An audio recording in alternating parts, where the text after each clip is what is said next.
తండ్రి నన్ను క్షమిస్తాడా? తండ్రి నన్ను చేర్చుకుంటాడా అని బుద్ధి తెచ్చుకొని తండ్రి దగ్గర పరిగెత్తుకుంటూ వస్తున్నాడు. తండ్రి చూస్తున్నాడు, నా కుమారుడు ఎప్పటికైనా బుద్ధి తెచ్చుకుంటాడు, నా కుమారుడు నా దగ్గరికి వస్తాడు అని ఎదురు చూస్తూనే ఉన్నాడు. ఈనాడు తండ్రి నీ కోసం ఎదురు చూస్తున్నాడు. నువ్వు నా దగ్గరికి వస్తావు నా కుమారుడా. ఈ లోకమన్నది ఒక పాపమైన లోకము, ఒక అపరితమైన లోకము.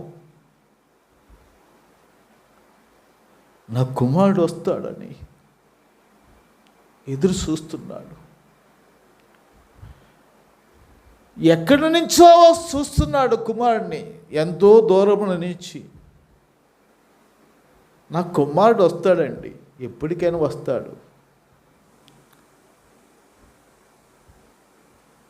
ఆ దూరం ఎంతో దూరం నుంచి కుమారుడికి రూపురేఖలు లేవు, కుమారుడికి మంచి వస్త్రాలు లేవు, కుమారుడికి చిక్కుపోయి ఎండిపోయి ఆకలితో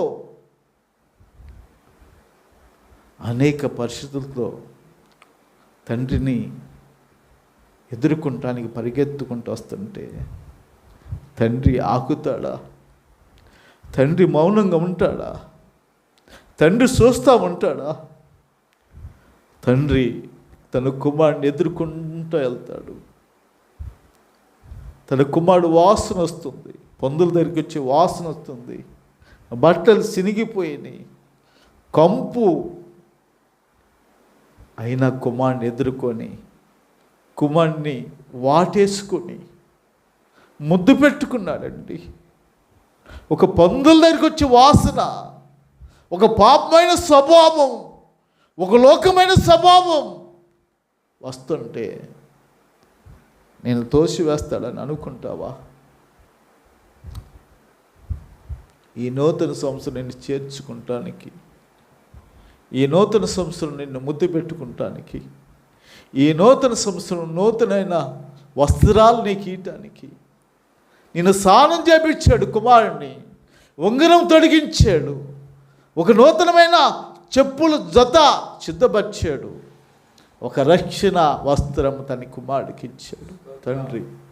తండ్రి చూస్తూ ఉండడం. ఈరోజు నువ్వు వస్తావా? నిన్ను ప్రేమిస్తున్నాడు.